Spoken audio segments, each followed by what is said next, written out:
Hey friends, this is Steffi Arora. Welcome to day 10। तो आज macro economic series का last day है। हमने लास्ट 2 चैप्टर्स आज खत्म कर देने हैं। सारे चैप्टर्स की मैंने सीरीज बनाई है फ्रॉम चैप्टर 1 टिल लास्ट। आप सभी जाके चेक कर सकते हो। तो आज लास्ट है, इसके बाद एक फन शॉट भी आ जाएगा। चैप्टर है आज हमारा balance of payment and foreign exchange. पहले डिस्कस कर लेते हैं फॉरेन एक्सचेंज के बारे में। Now what is foreign exchange? Foreign exchange का मतलब सिंपल होता है, जब भी दो करेंसीज चेंज की जाती हैं, मतलब एक करेंसी को जब दूसरी करेंसी में बदला जाएगा, उस करेंसी की फॉर्म में किया जाएगा। दैट मीन्स जब इंडियन रूपी को डॉलर्स में किया जाएगा, एग्जाम्पल ले रही हूं, तो उसको हम फॉरेन एक्सचेंज बोलते हैं, जब दो करेंसीज आपस में एक्सचेंज होती हैं। और फॉरेन एक्सचेंज रेट क्या होता है? जिस रेट पे दो करेंसीज को एक्सचेंज किया जाता है, जैसे फॉर एग्जाम्पल $1 लेने के लिए आपको फॉर एग्जाम्पल 60 रुपीज जो है इंडियन के देने पड़ेंगे। तो दैट इज रेट। किस रेट पे एक करेंसी को दूसरी करेंसी के साथ एक्सचेंज किया जा रहा है, उसको हम फॉरेन एक्सचेंज रेट बोलते हैं। और जिस मार्केट पे इसकी ट्रेडिंग की जाती है दो करेंसीज की आपस में, उसको हम फॉरेन एक्सचेंज मार्केट बोलते हैं। नेक्स्ट आ जाएगा, जो फॉरेन एक्सचेंज मार्केट है उसके फंक्शंस क्या क्या होते हैं? 3 फंक्शंस। फर्स्ट, इसका काम होता है ट्रांसफर करना परचेजिंग पावर को एक कंट्री की दूसरी कंट्री के साथ। सेकेंड, इसका फंक्शन होता है credit function, that is various credit channels provide करना सो दैट क्रेडिट फैसिलिटीज जो है वो अवेल कर सके कंट्रीज। आफ्टर दैट आ जाता है हेजिंग फंक्शन, मतलब अगर किसी भी तरह का कोई रिस्क इन्वॉल्व है करेंसीज की ट्रांसफर में इन फॉरेन मार्केट, तो foreign exchange market foreign exchange में अगर किसी भी तरह का कोई रिस्क है, तो फॉरेन एक्सचेंज मार्केट उस रिस्क को खत्म करने का ट्राई करती है, that is by performing hedging function. Next आ जाएगा कि जो फॉरेन एक्सचेंज रेट है वो 3 तरह के होते हैं, that is fix, flexible and manage floating. अभी बात कर लेते हैं हम फिक्स और फ्लेक्सिबल की। एक बार मैं वेट करो, आगे करते हैं, आगे डिटेल में है इसके बारे में। फॉर द टाइम बिंग इसको फिक्स फ्लेक्सिबल अभी मैं थोड़ा सा स्किप करके आगे डिटेल डायरेक्ट करवाऊंगी। अभी एक सिंपल सा क्वेश्चन कर लेते हैं, demand and supply of foreign exchange. Foreign currency की डिमांड और सप्लाई क्यों की जाती है, क्या रीजंस रहते हैं, तो इस पे अभी बात कर लेते हैं। फर्स्ट, डिमांड क्यों की जाती है, हमें फॉरेन करेंसी की जरूरत क्यों पड़ेगी? जब हमने गुड्स और सर्विसेज किसी और कंट्री से परचेज करने हैं, अगर हमने गिफ्ट सेंड करना है, हमने अगर कोई financial assets like share bonds वगैरह कुछ खरीदना है, किसी भी तरह की कोई स्पेकुलेटिव एक्टिविटी करनी है, बाहर घूमने जाना है, तब मुझे पैसे चाहिए फॉरेन करेंसी की फॉर्म में। अगर मुझे किसी फैक्ट्री, शॉप, बिल्डिंग में इन्वेस्ट करना है जो फॉरेन कंट्री में है, तब मुझे फॉरेन करेंसी की डिमांड चाहिए। या किसी भी तरह की कोई भी इंटरनेशनल ट्रेड में मुझे पेमेंट करनी है, तब भी मुझे फॉरेन करेंसी चाहिए होती है। नेक्स्ट बात कर लेते हैं सप्लाई ऑफ फॉरेन एक्सचेंज की। तो फॉरेन एक्सचेंज की supply, that means foreign currency की मेरे पास सप्लाई कब आएगी? जब यहां से कोई एक्सपोर्ट करेगा, मतलब यहां से मेरी कंट्री से कोई सामान खरीदेगा, मेरी कंट्री में कोई इन्वेस्ट करेगा, राइट। सेम उसका उल्टा आ रहा है, अगर मेरी कंट्री में कोई स्पेकुलेटिव एक्टिविटी कोई डीलर की तरफ से की जाएगी, बाहर से फॉरेन टूरिस्ट इधर घूमने आ रहे हैं, या बाहर मतलब यहाँ पे मतलब मेरा कोई फैमिली मेंबर बाहर है तो वो मुझे बाहर से इधर पैसे भेज रहे हैं, तब भी सप्लाई होगी, राइट। तो ये कुछ हमारे रीजंस थे फॉरेन करेंसी के डिमांड और सप्लाई के कुछ मतलब फैक्टर्स आ जाएंगे। उसके बाद है इक्विलिब्रियम कब आता है फॉरेन एक्सचेंज मार्केट में। फॉरेन एक्सचेंज मार्केट में इक्विलिब्रियम तब आता है जब डिमांड सप्लाई के इक्वल होती है। एज वी नो, डिमांड होती है डाउनवर्ड स्लोपिंग, सप्लाई होती है अपवर्ड स्लोपिंग, दोनों जहां पे मीट कर जाएंगे दैट इज इक्विलिब्रियम रेट, और इसके सामने जो क्वांटिटी होगी that is equilibrium quantity, right. तो इस तरह से हम इक्विलिब्रियम डिटरमिन कर लेते हैं फॉरेन एक्सचेंज मार्केट में, जहां पे डिमांड सप्लाई इक्वल हो जाएंगी। क्लियर है? तो बहुत सिंपल सा टॉपिक था, एक बार आप रीड कर लेना। अभी आ जाते हैं टाइप ऑफ एक्सचेंज रेट पे। एज वी नो, मैंने अभी आपको बोला 3 तरह के होते हैं, फिक्स, फ्लेक्सिबल, मैनेज फ्लोटिंग। एक एक करके डिस्कस कर लेते हैं। पहले बात करेंगे हम फिक्स की। फिक्स को हम क्या बोलते हैं? पेग एक्सचेंज रेट सिस्टम भी बोला जाता है। इसमें जो भी फॉरेन एक्सचेंज का रेट डिटर्मिन होगा वो किसकी तरफ से किया जाता है? Declare and fix by the government. So ये गवर्नमेंट की तरफ से फिक्स किया जाएगा। इसका मेन पर्पस होता है कि इकोनॉमी में स्टेबिलिटी रहे। गवर्नमेंट चाहती है कि स्टेबिलिटी बनी रहे, फ्लक्चुएशंस जो है वो ना आए। इस रेट का मेन पर्पस ये रहेगा। और इसी के साथ जो है गवर्नमेंट इसके लिए क्या करती है? गवर्नमेंट जो है इस रेट को सॉरी वेट, यहाँ पे हम पहले स्टेबिलिटी मेंटेन करनी होती है। और इस केस में गवर्नमेंट क्या करती है? बाय कर लेती है फॉरेन करेंसी अगर उसको एप्रिसिएशन जो है करेक्ट करनी है, और गवर्नमेंट जो है सेल कर देती है करेंसी जब हमारा एक्सचेंज रेट डेप्रिशिएट होता है। तो इन शॉर्ट हम ये बोल सकते हैं कि गवर्नमेंट क्या करती है? बाय करती है फॉरेन करेंसी जब एक्सचेंज रेट महंगा हो जाता है, एप्रिशिएट हो जाता है। और जब एक्सचेंज रेट डेप्रिशिएट होता है, उसका रेट कम होता है बाय द मार्केट फोर्सेस, तो उस टाइम पे गवर्नमेंट जो है सेल कर देती है फॉरेन करेंसी को, राइट। और साथ ही में आपको इसमें यह भी ध्यान रखना है, इसमें जो भी एक्सचेंज रेट डिटर्मिन किया जाता है वो किसी भी एक एक्सटर्नल स्टैंडर्ड को ये ना बेस रख के किया जाता है। अभी वो जो एक्सटर्नल स्टैंडर्ड है वो क्या हो सकता है? वो गोल्ड, सिल्वर, कोई भी प्रेशियस मेटल हो सकता है। जर्नली इसमें गोल्ड वैल्यू को ही कंसिडर किया जाता है कि दो कंट्रीज का जो भी गोल्ड वैल्यू होता है उस गोल्ड वैल्यू को बेस रख के इसमें एक्सचेंज रेट डिसाइड कर लिया जाता है कि दो कंट्रीज आपस में जब एक्सचेंज करेंगी करेंसीज तो वो किस रेट पे करेंगी। आई होप आपको क्लियर हो रहा होगा। अभी बात कर लेते हैं इसके मेरिट्स की।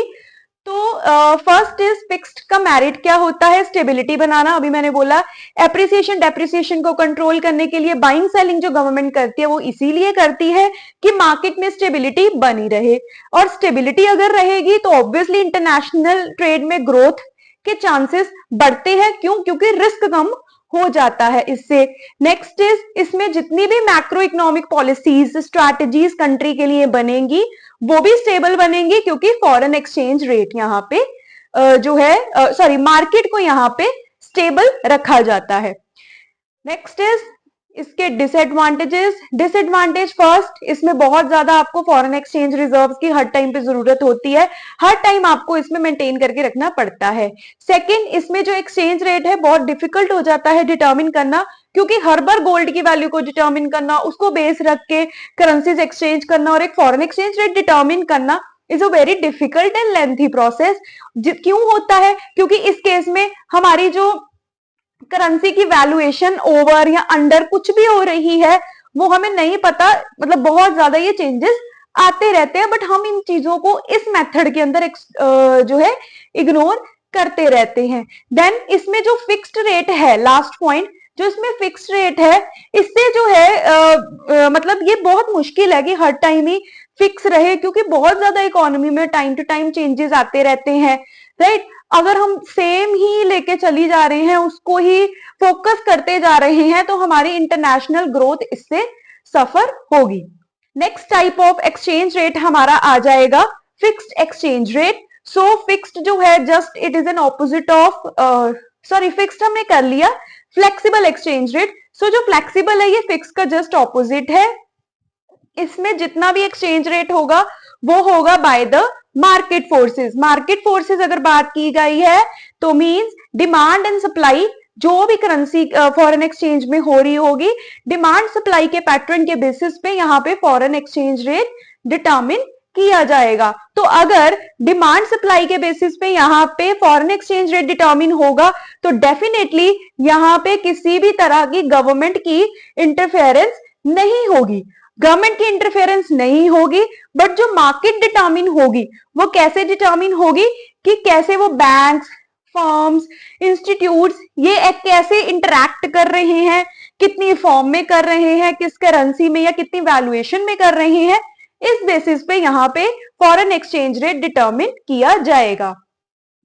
अभी इसमें क्या मेरिट्स देखने को मिले? इसमें इक्विलिब्रियम लेवल मेंटेन रहता है, क्योंकि डिमांड सप्लाई के पैटर्न के बेसिस पे होता है। डिमांड सप्लाई के पैटर्न के बेसिस पे होगा तो ऑब्वियसली यहाँ पे equilibrium quantity and price determine होगा, देन इसमें किसी भी तरह का कोई रिजर्व बनाने की जरूरत हमें नहीं पड़ेगी। देन नेक्स्ट, इसमें जितने भी रिसोर्सेज को यूज किया जाएगा या एलोकेट किया जाएगा वो ऑप्टिमली किया जाएगा, बेस्ट किया जाएगा, विदाउट एनी वेस्टेज। नेक्स्ट आ जाएगा डीमेरिट्स। इसके डीमेरिट्स क्या देखने को मिले हैं? इनस्टेबल एक्सचेंज रेट है, क्योंकि डिमांड सप्लाई के बेसिस पे कभी भी कैसे भी चेंज होता रहेगा जैसे जैसे मार्केट में चेंजेस आएंगे, तो इसलिए यहाँ पे इंस्टेबिलिटी बहुत ज्यादा है।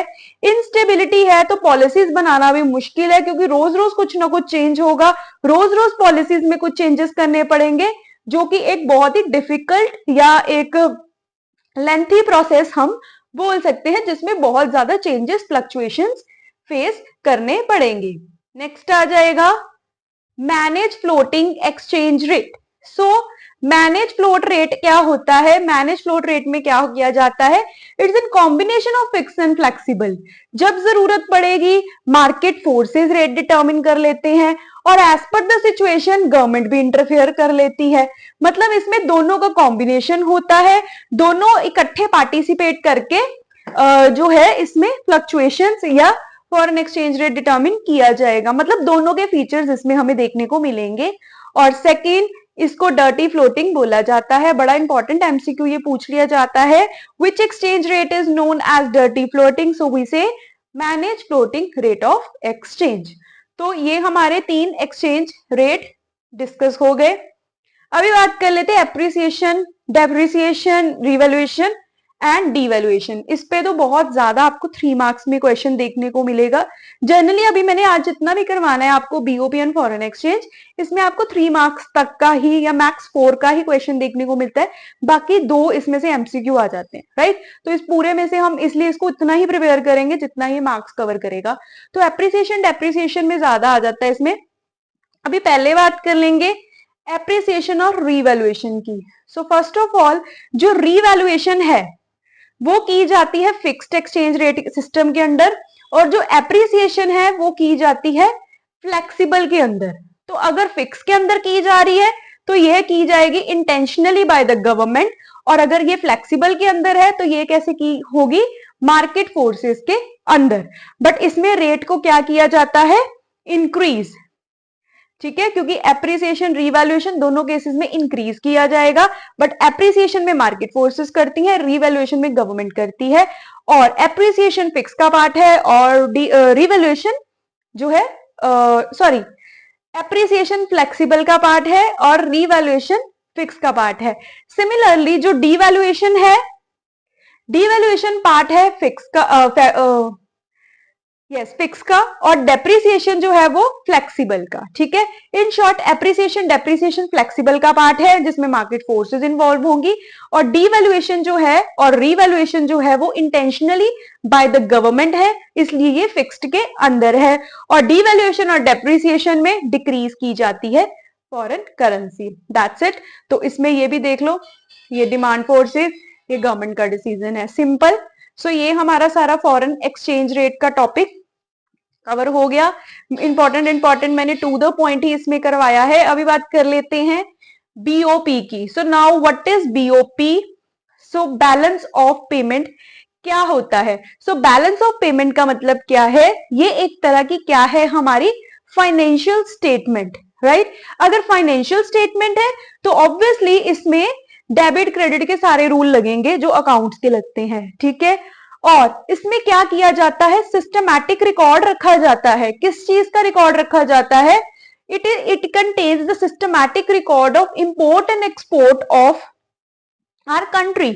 हमारी कंट्री में कितने इंपोर्ट एक्सपोर्ट किए जा रहे हैं गुड्स और सर्विसेज के, उसको बैलेंस ऑफ पेमेंट बोला जाता है। अभी बात कर लेते हैं बीओपी और बैलेंस ऑफ पेमेंट और बैलेंस ऑफ ट्रेड में क्या डिफरेंस है। बैलेंस ऑफ ट्रेड होता है ओनली विजिबल आइटम्स का। विजिबल आइटम्स कौन से हैं? गुड्स। और इनविजिबल आइटम कौन से हैं? सर्विसेज। बीओपी में विजिबल इनविजिबल दोनों आइटम्स इंक्लूड होती हैं, मतलब गुड्स सर्विसेज दोनों होंगे। बट बैलेंस ऑफ ट्रेड में सिर्फ विजिबल आइटम्स, ओनली गुड्स ही इन्वॉल्व किए जाएंगे। तो ये एक बेसिक सा इन दोनों में डिफरेंस। आगे बात कर लेते हैं इसके स्ट्रक्चर की। सो बैलेंस ऑफ पेमेंट में 2 अकाउंट आते हैं, current account and capital account. पहले बात करेंगे हम करंट अकाउंट की। सो करंट अकाउंट में क्या होता है? Current account include three things: trade off goods, trade off services and current transfers, या हम जिसको ट्रांसफर पेमेंट्स कई जगह पे बोल देते हैं। सो ट्रेड इन गुड्स में क्या आ जाता है? Trade in goods involve import and export of goods only. Trade in services में आ जाती है सर्विसेज, जिसमें दो तरह के सर्विसेज ली हुई है, factor and non factor, right. जो फैक्टर है इसमें कौन कौन सी आ जाती है? जैसे आपने जो इन्वेस्टमेंट की वहां से पैसा आ गया, आपने जो है कंपनसेशन ऑफ एम्प्लॉइज के थ्रू, राइट। और इसमें नॉन फैक्टर कौन सी सर्विसेज आ जाती है? Non factor services import export इसमें कौन सी होती है? जो फैक्टर पेमेंट वाली नहीं है, जो फैक्टर ऑफ प्रोडक्शन की नहीं है, लैंड, लेबर, कैपिटल, एंटरप्रेन्योरशिप को छोड़ के, ये चारों सर्विसेज छोड़ के जो आएंगी वो इसमें आ जाएंगी। जैसे banking, warehouse, shipping, insurance, software services, ये सब सारी नॉन फैक्टर के अंदर कवर होंगी। थर्ड आ जाएगी ट्रांसफर पेमेंट। सो ट्रांसफर पेमेंट होती है वन साइड ओनली, जो एक तरफा होगी। जैसे कोई गिफ्ट आ गया या चला गया, ठीक है, कोई रिमिटेंस, रिफंड, कोई ग्रांट दे दिया या ले लिया, तो वो इसमें कवर होगा, राइट। तो ये था हमारा सारा करंट अकाउंट के एलिमेंट्स। आगे बात कर लेते हैं कैपिटल अकाउंट। एक चीज मैं इसमें आपको बताऊंगी, जो आपको क्वेश्चंस आ जाते हैं ना, डेबिट है कि क्रेडिट है, इनफ्लो है या आउटफ्लो है, रिसिप्ट है, पेमेंट है, ये अभी डिस्कस करते हैं, एक बार ये कंप्लीट हो जाए। अभी करते हैं बात कैपिटल अकाउंट की। सो कैपिटल अकाउंट कौन सी होते हैं? ये वो अकाउंट्स हैं जिसमें मतलब जिसकी डीलिंग में एसेट या लाइबिलिटी पे जब असर जाएगा हमारी कंट्री की, राइट, या बाहर, वो कैपिटल अकाउंट का पार्ट है। सो कैपिटल अकाउंट में क्या क्या आता है? इसमें तीन चीजें कवर हो रही हैं। कौन कौन सी इसमें आ रही है? या तो हम इन्वेस्ट करते हैं, या तो हम बोरो करते हैं, लॉन्ग टर्म चीजें हैं इसमें, या एक्सटर्नल असिस्टेंस। एक्सटर्नल असिस्टेंस वही आ जाएगा जैसे किसी भी तरह का कोई गवर्नमेंट एड वगैरह, कोई भी फाइनेंशियली सपोर्ट बाहर से मिल रही है, तो वो भी इसके अंदर कवर हो जाती है। क्योंकि कहीं ना कहीं अगर मुझे फाइनेंशियल एड मिल रहा है, गवर्नमेंट एड मिल रहा है, तो मेरे एसेट लाइबिलिटी पे तो वो असर डाल के जाएगा ही ना, तो इसलिए इसके अंदर कवर हो रहा है। अभी बात करते हैं इन्वेस्टमेंट। सो दो तरह की इन्वेस्टमेंट है, डायरेक्ट, इनडायरेक्ट। डायरेक्ट इन्वेस्टमेंट, आपने डायरेक्टली कोई भी जाके कोई भी प्रॉपर्टी आपने फॉरेन में खरीद ली, ठीक है, कोई लैंड, बिल्डिंग वगैरह, तो वो फॉरेन डायरेक्ट इन्वेस्टमेंट में आ जाती है। कोई भी जैसे फॉर एग्जाम्पल बिल्डिंग या किसी भी तरह की ऐसे जहां पे पूरा आपका कंट्रोल है, डायरेक्टली जाके आपने इन्वेस्टमेंट की है, डायरेक्ट कॉन्टैक्ट में, डायरेक्ट कॉन्टैक्ट तो चलो ठीक वर्ड नहीं है, डायरेक्टली आपका इंटरफेरेंस है उसमें, तो दैट इज डायरेक्ट इन्वेस्टमेंट। और सेकंड है पोर्टफोलियो। पोर्टफोलियो में आ जाता है जैसे शेयर डिबेंचर्स वगैरह, कुछ आपने बॉन्ड्स खरीद लिए बाहर किसी कंट्री के, तो वो हमारा पोर्टफोलियो इन्वेस्टमेंट में आ जाता है। फॉरेन इंस्टीट्यूशनल इन्वेस्टमेंट इसी का पार्ट है। आगे आ जाती हैं एक्सटर्नल बोरोइंग्स। किसी भी तरह की लैंडिंग्स, बोरोइंग्स वगैरह होंगी कंट्रीज में आपस में, तो वो भी कैपिटल अकाउंट का ही पार्ट है। अभी बात कर लेते हैं, जब आपको डेबिट क्रेडिट का क्वेश्चन आएगा तो आपको सिंपली एक रूल याद रखना है, जब भी कैश प्लस होगा, ठीक है, एक बस सिंपल सी एक बात याद रखनी है, जब भी आपको लगेगा कैश आ रहा है कंट्री में, तो मतलब प्लस। प्लस मतलब क्रेडिट, क्रेडिट का मतलब इनफ्लो। तीन चीजें याद रखनी है। इनफ्लो मतलब रिसिप्ट। अगर मैं बोलूं मैंने बाहर किसी कंट्री से लोन लिया है, तो मतलब ये क्या होगा? ये है क्रेडिट, पैसा आ रहा है, ठीक है, और ये प्लस होगा, बीओपी में इनफ्लो है। सिमिलरली मैंने किसी को लोन दिया बाहर किसी कंट्री में, तो इसमें क्या होगा? प्लस, सॉरी माइनस, क्योंकि पैसे जा रहे हैं, डेबिट, आउटफ्लो, पेमेंट, ठीक है। सिमिलरली अगर मैं बात करूं कि मैंने इन्वेस्टमेंट की है बाहर किसी कंट्री में, तो ये क्या होगा? माइनस, डेबिट और आउटफ्लो, पेमेंट, इसमें इन कैटेगरीज में आ जाएगा क्योंकि यहाँ पे पैसे जा रहे हैं। बस आपको एक रूल याद रखना है, पैसा आ रहा है या जा रहा है। आ रहा है तो प्लस क्रेडिट, जा रहा है माइनस डेबिट। आपने ज्यादा दिमाग नहीं लगाना, कहां से आ रहा है, कहां से जा रहा है, कैसा है, कैसे नहीं, बस आपको ये चीज याद रखनी है, ठीक है। तो इस सिंपल सी ट्रिक से आपके क्वेश्चन सॉल्व हो जाएंगे। अभी लास्ट क्वेश्चंस हैं। बीओपी में दो तरह की आइटम्स होती हैं, दो तरह की चीजों को रिकॉर्ड किया जाता है, ऑटोनॉमस एंड अकोमोडेटिंग। ऑटोनॉमस को ऑटोनॉमस फिर बोलूंगी, कई बोल देते हैं, ठीक है, तो समझ जाना। ओके, सो ऑटोनॉमस आइटम्स। ऑटोनॉमस आइटम्स क्या होती हैं? ये वो आइटम्स हैं जिसके कारण बीओपी में इंबैलेंस आता है। मतलब बीओपी में कभी भी कोई डिस्टरबेंस क्रिएट होगी तो वो ऑटोनॉमस के कारण होती है, और उन डिस्टरबेंसेस को, उन इम्बैलेंसेस को कौन करेक्ट करता है? अकोमोडेट। ठीक है, ऑटोनॉमस ऐसे समझ लो जैसे फ्रीडम, मतलब कुछ भी कर लो, मतलब खराब भी कर रहा है। अकोमोडेट इकट्ठा करना, सुलझाना, किसी चीज को ठीक करना। तो ऐसे आप याद रख सकते हो, ठीक है।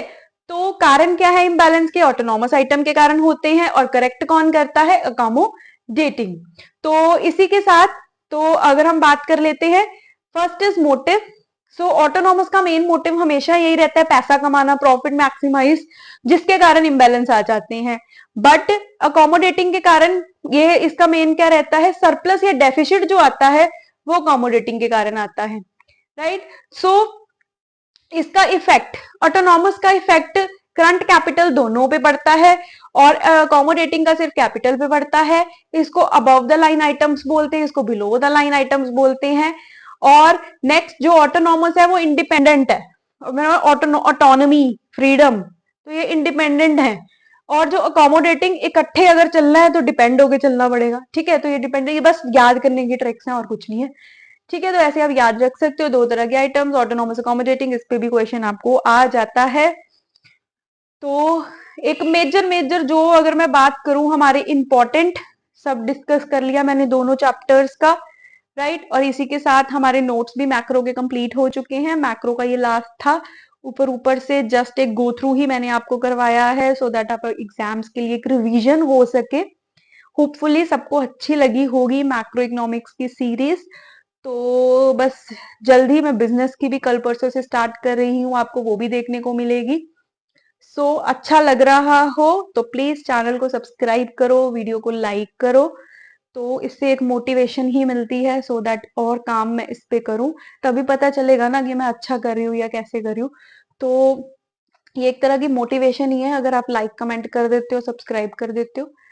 सो होपफुली सबके अच्छे मार्क्स आए। So thank you so much guys and keep smiling always.